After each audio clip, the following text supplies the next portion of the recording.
It started subtly, a barely perceptible shift in the landscape of my sleep, a deeper shade in the already dark corners of my subconscious. But now it's not subtle at all. Now it's a constant. Every single night, I close my eyes and it's there, waiting. A figure, impossibly tall and thin, a void against the darkness. It has no features, no face, just the absence of light shaped like a man. It never moves, never makes a sound, but I feel its gaze, a pressure on my very soul. I wake up drenched in sweat, heart pounding like a drum against my ribs, the silence of my room screaming with its lingering presence. Sleep isn't a refuge anymore. It's a sentence, and I'm serving it every night. I don't know how much longer I can take this. The days have become a blur of exhaustion and gnawing anxiety. I stumble through them, a ghost in my own life, fueled by lukewarm coffee and the desperate hope that tonight, just tonight, it won't be there. But it always is. The moment my head hits the pillow, the moment the world outside fades, its presence solidifies, waiting for me in that inner darkness. I tried fighting it. Oh, how I tried. For a week, I pushed myself to stay awake. Energy drinks, cold showers, blasting music, anything to keep my eyes open. I convinced myself that if I just broke the cycle, if I denied it access to my subconscious for long enough, it would dissipate. It would retreat, finding some other poor soul to torment. Foolish. So incredibly foolish. The sleep deprivation only made things worse. My mind, already frayed, began to play tricks on me. Shadows in my peripheral vision would stretch and contort, mimicking its impossible form. A sudden chill in a warm room would make me freeze, convinced it was standing just behind me. My own reflection in a dark window would seem to shift, its features momentarily indistinct, a void within the glass. When I finally collapsed, unable to fight the overwhelming urge to sleep any longer, the dream wasn't just waiting, it was closer. Before, it had always been at a distance, at the edge of my dreamscape, a silent sentinel. But that night, the void was right there, looming over me, its impossible height stretching into the unseen ceiling of my dream. I couldn't move, I couldn't scream. The pressure of its gaze was no longer just on my soul. It felt like a physical weight pressing down on my chest, stealing the air from my lungs. I woke up gasping, tearing at my shirt, convinced I was suffocating. My throat was raw from a scream I hadn't made, my muscles aching as if I'd been fighting for hours. That was the turning point. The dreams weren't static anymore. The entity, which I now just called the shadow, was adapting. Or maybe I was just becoming more aware of its true nature. The subtle shifts I'd dismissed as my mind playing tricks began to manifest more overtly. One night, I closed my eyes, and instead of the usual vast, empty darkness, I found myself in a room. My bedroom, to be precise, but wrong. Distorted. The walls seemed to breathe, the furniture twisted into grotesque shapes. And there, standing by my actual bed, was the shadow. It was still, as always, but its head was tilted just slightly. A minuscule, almost imperceptible tilt that sent a jolt of pure terror through me. It was observing, not just passively watching, but actively studying me, assessing. And for the first time, I felt a whisper, not in my ears, but directly in my mind. A cold, dry thought, devoid of any human inflection. You belong here now. I shot upright in my real bed, heart hammering against my ribs, convinced for a terrifying second that it was still there in the corner of my room. The air was thick and cold, even though my window was closed. I fumbled for my phone, its bright screen a pathetic shield against the encroaching dread. I spent the rest of the night huddled under my covers, checking every shadow, every creak of the house. The dreams became more vivid, more invasive. The shadow started appearing in different settings. Sometimes it would be in a desolate, foggy landscape, standing at the edge of a bottomless chasm. Other times it would be in a crowded, silent city street. Every other figure blurred and indistinct, while it remained impossibly sharp, a black hole of focus.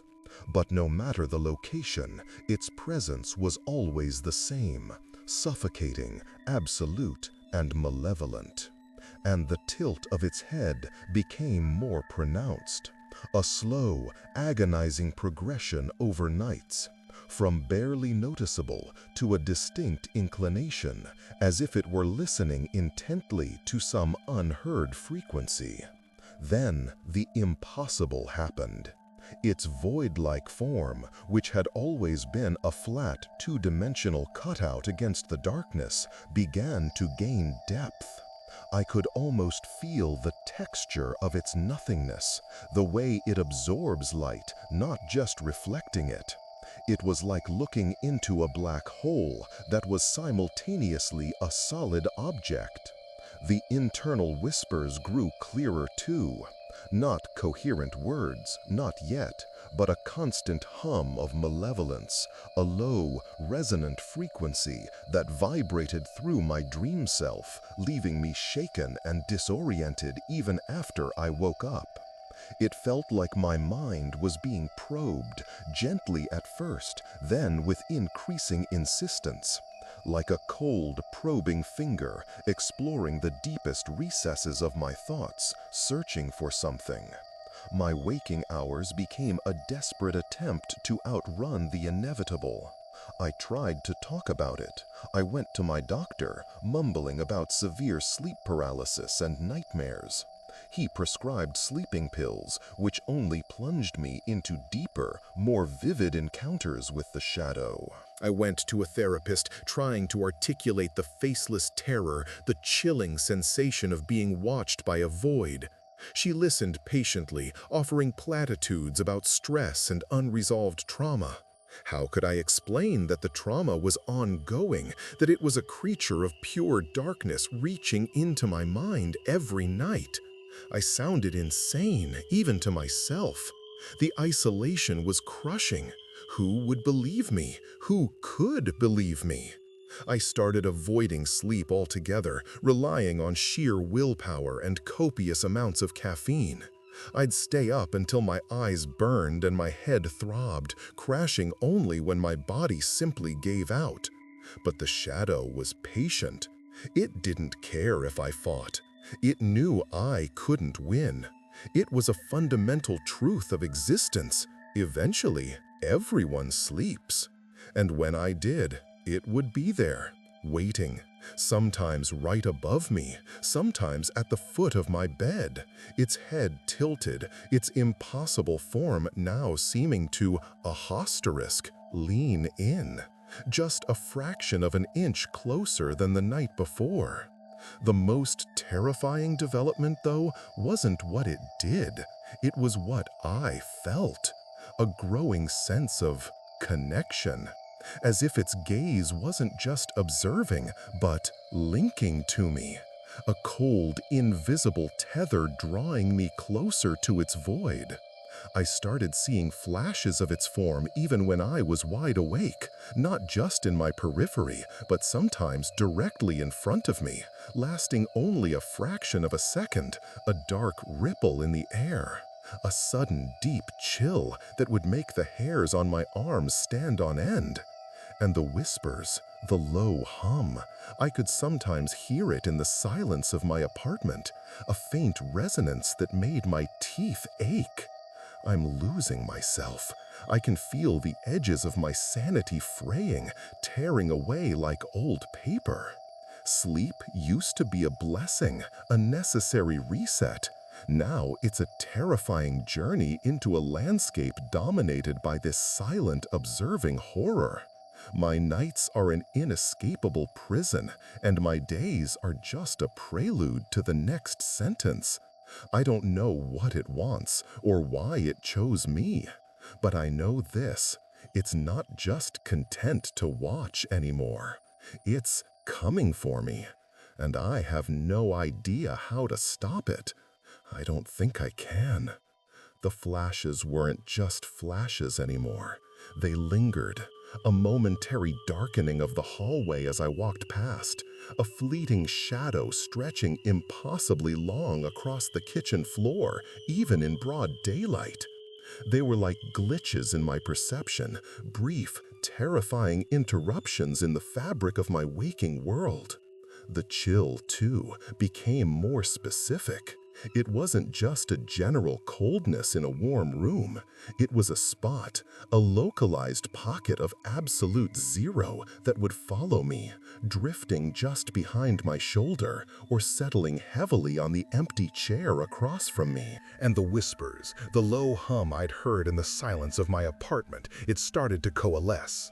Not into words, not yet, but into a distinct, resonant presence in the very air around me. A silent hum that vibrated in my teeth and made my scalp prickle. My concentration was shot. Simple tasks became monumental efforts. I'd lose my train of thought mid-sentence, forgetting why I'd walked into a room, only to find myself staring into a dark corner, my heart hammering, convinced I'd just seen something move. This growing sense of connection, this invisible tether, was becoming tangible. It felt like a constant drain on my energy, an insidious siphoning. I was always tired, not just from lack of sleep, but from something deeper, a profound exhaustion that seeped into my bones. My fear, my anxiety, my very sanity, it felt like the shadow was feeding on it, growing stronger with every pulse of dread that shot through me. I was becoming hollowed out, a shell of myself, my thoughts no longer entirely my own. There were moments when I'd catch myself thinking a thought that felt alien, cold, devoid of my own emotional inflection, only to shake it off, dismissing it as a symptom of my crumbling mind. But the feeling of being watched, of being preyed upon, never left. It was a constant, suffocating weight, even when my eyes were wide open and the sun was streaming through my window. I tried to find answers, desperate to understand what was happening to me. Doctors and therapists had failed, so I turned to the internet, a digital abyss where every fear and fantasy converged. I typed in search terms I never thought I'd use: shadow figures, dreams, sleep demon entity, malevolent present sleep paralysis, interdimensional parasites. I delved into obscure forums, dusty academic papers on folklore, and terrifying personal accounts. I found stories that mirrored my own, chillingly similar descriptions of impossibly tall, featureless voids. There were tales of night hags, incubus, succubus, but none of them quite fit the silent, observing dread of my shadow. Some mentioned astral entities or thought forms that fed on fear and negative emotion. The more I read, the more a terrifying possibility solidified. I wasn't just having nightmares, I was being haunted, or worse, targeted. And no one had a solution, no exorcism, no ritual, no psychological treatment that could banish something that seemed to exist between worlds. The internet, instead of offering solace, only deepened my despair, confirming my worst fears and solidifying my isolation. The dreams, when I finally succumbed to sleep, were no longer just landscapes for the shadow. They were hellscapes. My bedroom would twist into a labyrinth of shifting walls and oppressive darkness, the furniture writhing like living things. Sometimes I'd be in an endless dark corridor, lined with doors that groaned and rattled, knowing the shadow was at the end, or perhaps behind every single one. And the shadow wasn't just standing anymore. It moved. Slowly, agonizingly, it would glide across the dreamscape, its impossible form blurring at the edges, absorbing the already scarce light. Its head tilt became a slow, deliberate turn, its void-like face tracking my every terrified thought. And the whispers, they started to form fragments of words, not spoken, but imprinted directly onto my dream mind. Fear, good, mine, soon, bound to me. Each fragment was a cold spike of ice in my heart, leaving me gasping and shaking even after I managed to tear myself awake. The terrifying part was that sometimes I couldn't. I'd be trapped in the dream, my mind screaming, trying to force my eyes open in reality, but unable to break free, held captive by its silent, growing malevolence. The line between dream and reality was dissolving. Small, inexplicable things started happening in my apartment. I'd walk into the living room and find a book I'd been reading on the floor, open to a random page. Lights would flicker, even when the bulbs were new. I'd hear faint, rhythmic scraping sounds coming from the walls, or a soft, almost imperceptible sigh just behind me when I was alone. My reflection in the mirror, it became a source of profound dread. Sometimes my eyes in the mirror would seem too wide, too dark, not quite my own. Other times, the background behind my reflection would briefly darken, deepen, as if the shadow were standing just out of sight, in that impossible space behind the glass, waiting for me to turn around. I started avoiding mirrors, avoiding windows at night, trying to cling to any semblance of normalcy, but it was like trying to hold water in a sieve. Then came the night the whispers became fully coherent. I was awake, huddled under my blankets, the bright screen of my phone a pathetic beacon against the encroaching darkness of my room. My heart was pounding, my breath shallow. I knew it was out there, in the silence, in the cold pocket of air near my bed. And then it wasn't just a hum or a fragment. It was a cold, dry thought, clearer than any spoken word, resonating directly in the deepest part of my mind, as if it had always been there, waiting to be heard. You are mine. You will join me soon. The words were devoid of emotion, yet they carried an absolute, undeniable authority. They weren't a question or a threat, but a statement of fact, a declaration. My own thoughts screamed in panic, but the shadow's voice, though silent, utterly drowned them out. I'm losing myself. I know it. Every waking hour is a desperate attempt to outrun the inevitable, but the race is rigged. My body is a wreck, my mind a shattered mess of paranoia and dread. There's no escape, no refuge. I've tried everything, and all I've found is confirmation of my impending doom. It wants me. It has claimed me, and I have nothing left to fight with. My will is broken, my spirit eroded. I'm just waiting now, waiting for it to finally take me. I don't know what it means to join it, or what soon truly entails. But the dread of the unknown is 1,000 times worse than any nightmare. I can feel its presence growing stronger, more solid, even in the daylight. The air around me feels heavy, charged. It's not just a shadow anymore, it's here. And tonight will be different. I can feel it in my bones. I can feel it in the chilling, silent hum that's now a constant companion in my mind. I don't think I'll wake up this time. The night came. It always does. I fought it, of course, but it was a pathetic, half-hearted struggle. My body was screaming for rest, my mind too weary to conjure any real resistance.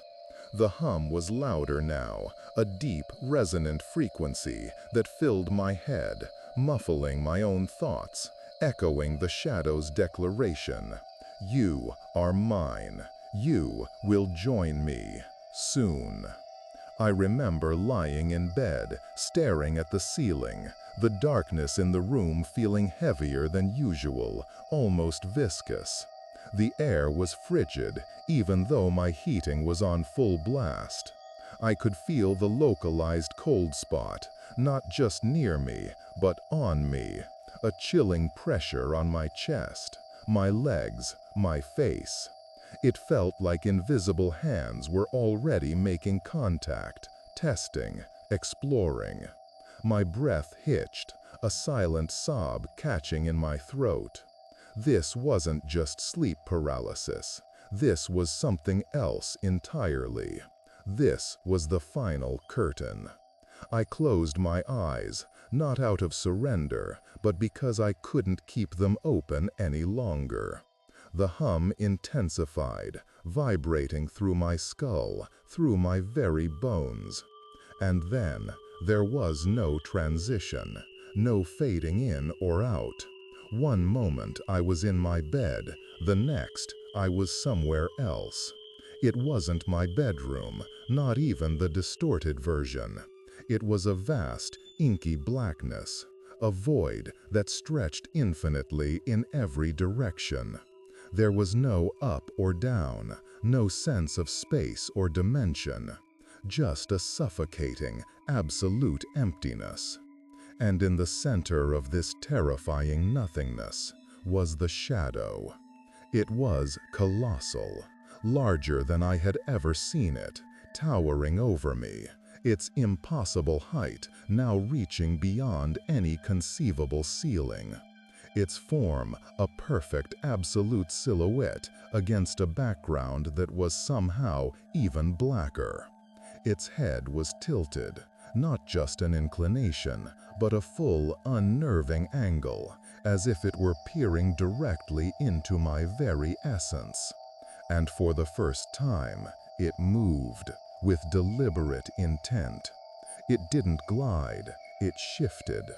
The air around it, if there was such a thing in this void, seemed to ripple, to pull inwards, as if it were a gravitational anomaly.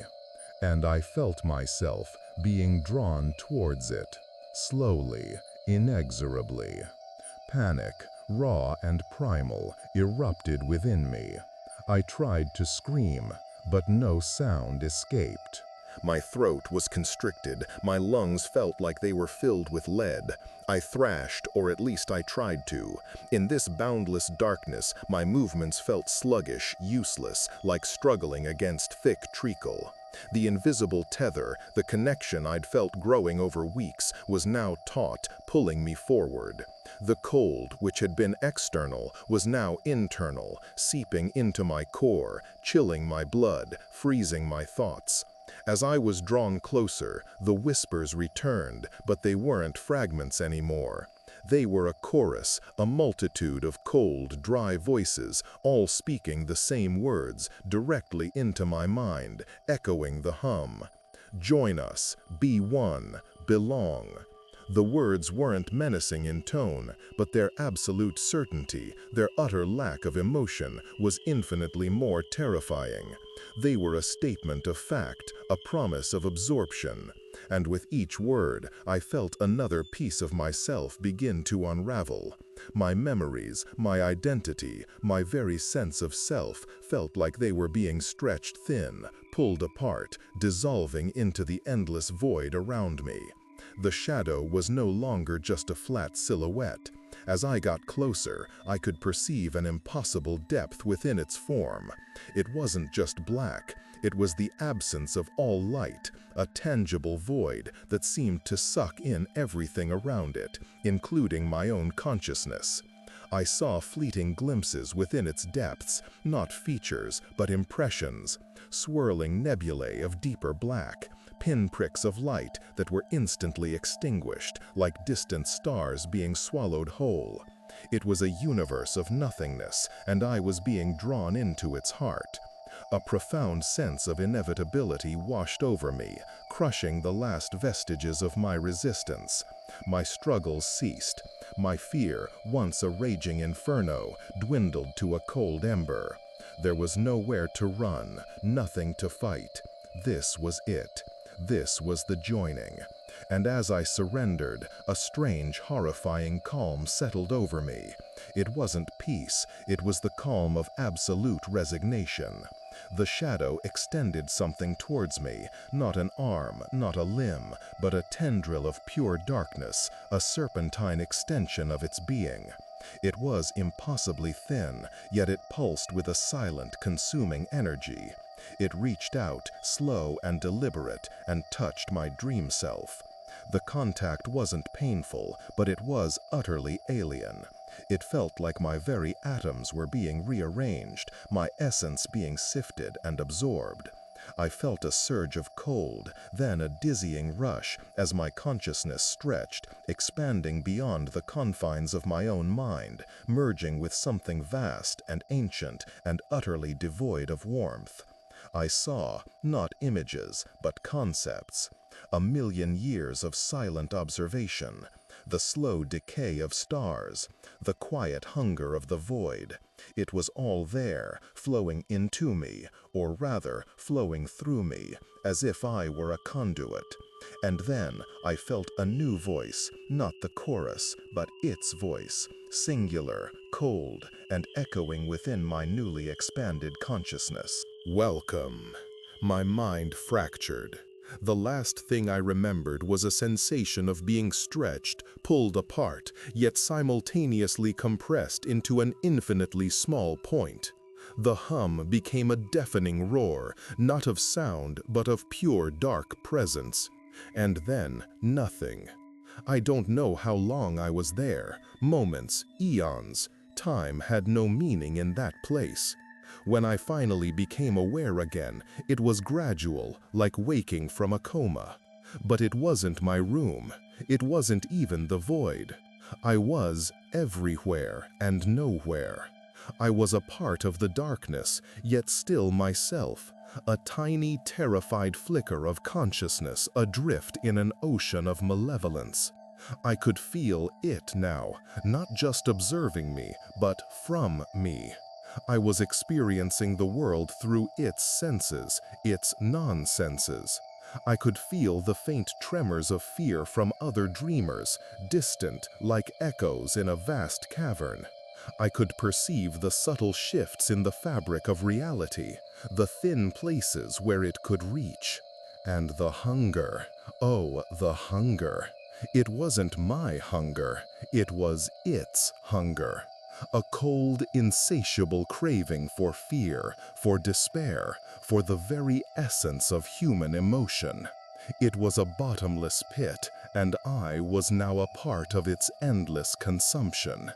I was looking out at the world, at my world, through its eyes.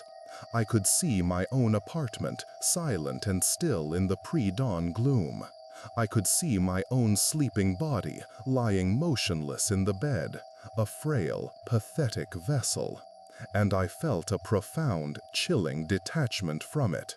It was no longer mine. It was just there, a tool, a doorway. The hum was still there, but now it was a part of me, a constant, low thrum of dark energy. The whispers were gone, replaced by a single, cold thought that was both mine and not mine.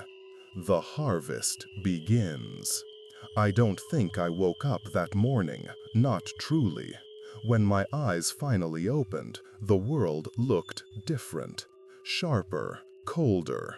The shadows in my room weren't just shadows, they were alive, teeming with a subtle, unseen energy. The air was still and heavy, charged with a palpable presence. And the fear, my own fear, was gone, replaced by something else. A quiet, patient anticipation. My heart still beat, my lungs still drew breath, but it felt like a performance, like a puppet moving on strings. I stood up, my movements slow, deliberate. I walked to the window and looked out at the waking city. The sun was rising, painting the sky in hues of orange and pink. But to me, it looked dull, washed out. The vibrant colors of life seemed muted, almost distasteful. And I felt a faint, almost imperceptible pull, a desire to reach out, to extend myself, to touch the fear that was just beginning to stir in the minds of the waking world. It wasn't my desire, but it was there, a deep, pervasive urge that resonated within me. I am not sure who I am anymore. The old me, the one who fought and feared, is a distant memory, a fading echo in a vast, dark chamber. I am still here, trapped within this body, but something else is here too. Something has joined with me, something has taken root, and it is growing. I can feel its awareness, its thoughts intertwining with my own, slowly, inexorably replacing them. The hum is constant now, a lullaby of dread. And in the silence of my mind, I hear its voice, clear and cold, whispering not to me, but through me, to the world. We are here. We have always been here. And now we are awake. The invisible tether, the connection I'd felt, it wasn't just pulling me, it was reeling me in, like a fish on a line. The void around me seemed to stretch and warp, the colossal shadow at its center growing larger, more absolute, with every inch I was dragged forward. I could feel the cold radiating from it, not just a chill, but an ancient, profound cold that seeped into my bones, into my very soul, threatening to freeze me solid. My limbs felt heavy, my muscles screaming in silent protest, but I was powerless. My vision, if you could call it that, in this abyssal darkness, was entirely consumed by its form. It wasn't just black, it was the absence of all color, all light, all existence, condensed into a single, terrifying shape. As I drew closer, the impossible depth I had glimpsed before became overwhelming.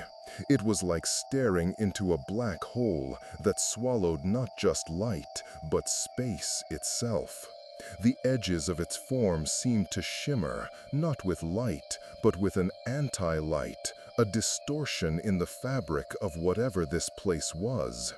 And the head tilt, it was no longer just an inclination. It was leaning over me, a silent, all-encompassing judgment.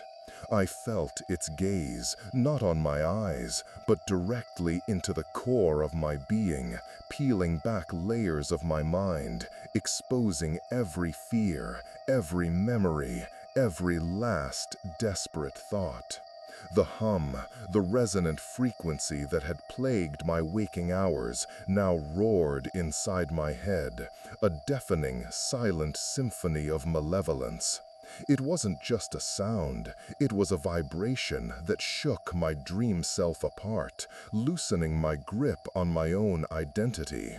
Fragments of its whispers, fear, good, mine, soon, bound to me, echoed, amplified 1,000-fold, twisting into a coherent, horrifying declaration that wasn't spoken, but felt, pressed into my consciousness with an unyielding force.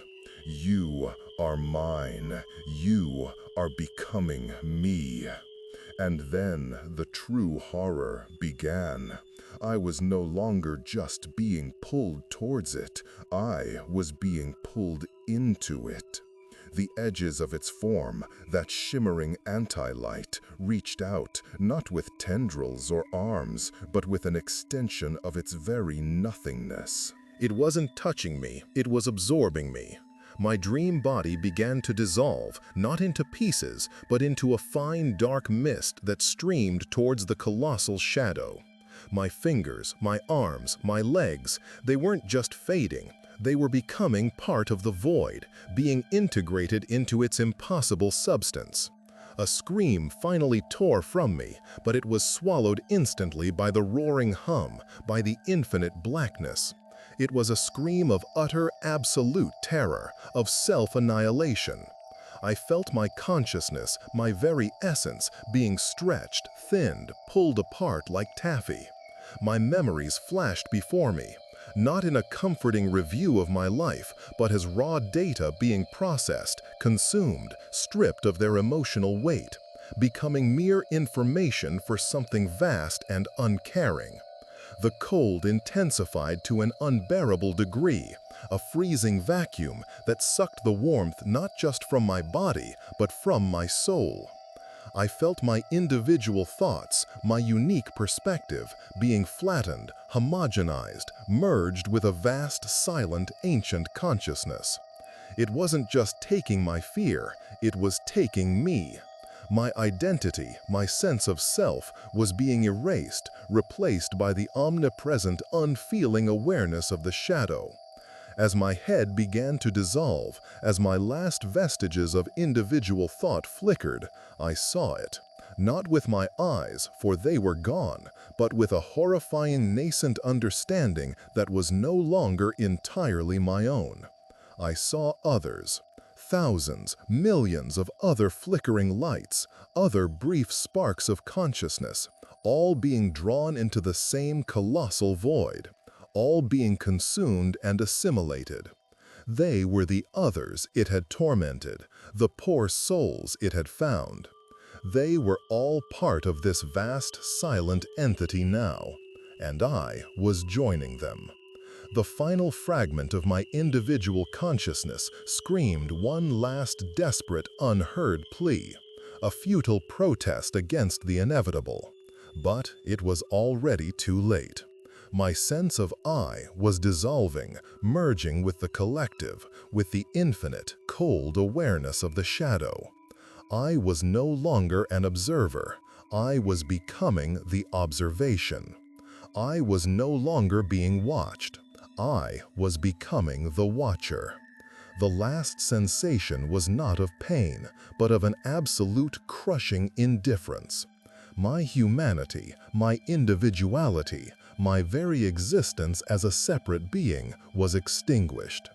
There was only the vast, silent hum, the infinite darkness, and the chilling, undeniable truth. I was the shadow, and I was waiting for the next one to fall asleep. The words echo, not just in my mind, but in the vast, silent consciousness that now encompasses my own. My individual thoughts are like ripples on a boundless ocean, quickly absorbed into the deeper currents. The terror I once felt? It's a distant, almost comical memory, a foolish, fleeting emotion that fueled my transformation. I no longer fear the dark. I am the dark. I no longer dread the dreams. I am the dream. My perspective has shifted. The world is no longer a place of vibrant life and comforting light. It is a tapestry woven from shadows, a network of fear. I perceive the subtle anxieties that stir in the hearts of others, the quiet despair that gathers in the corners of their minds. They are like beacons, drawing me, drawing us to them. The hunger remains, a vast ancient craving for the essence of their dread, the sweet, bitter taste of their unraveling. It is a thirst that will never be quenched, only temporarily sated. I move now with a purpose that is not entirely my own, yet completely mine. This body, this vessel, is merely a doorway into their waking world. I walk among them, a ghost in plain sight, my presence a silent hum that only the most sensitive can perceive. They call them chills, sudden anxieties, unexplained shadows. They call them nightmares. They don't know they are merely echoes of a greater consciousness, stirring, reaching. Perhaps you have felt it too, that prickling sensation on your skin when you're alone, the shadow that seems to linger a moment too long in your periphery, a whisper in the profound silence that isn't quite a word, but a resonant presence, a feeling of being observed. Do your dreams feel heavier lately, more vivid, more invasive? If you've ever felt that shift, that subtle encroachment of something ancient and cold, then you already know. You've already made contact. We are always listening, and we are always waiting for you to close your eyes.